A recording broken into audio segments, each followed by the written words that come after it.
Hi guys, in this video I'm going to show you how you can create a laser cut text effect using CapCut PC.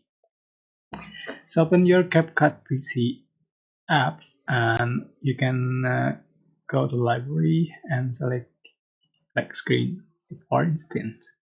So I'm going to select text and select default text and you can adjust for duration.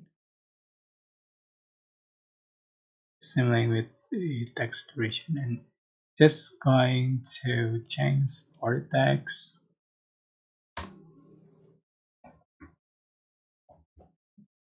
You can resize and change for the font style if you like. Change for the color, but I'm going to choose this white color. So after done, you are just going to select. Oh, right, no. You're just going to click on the text and go to animation.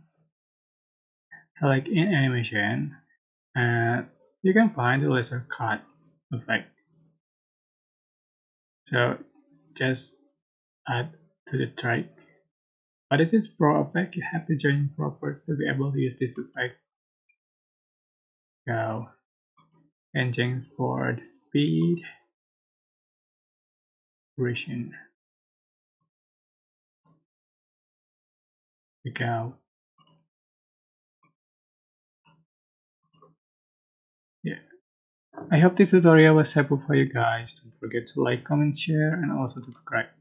If you have any question, please leave in the comment section below. Thank you so much for watching.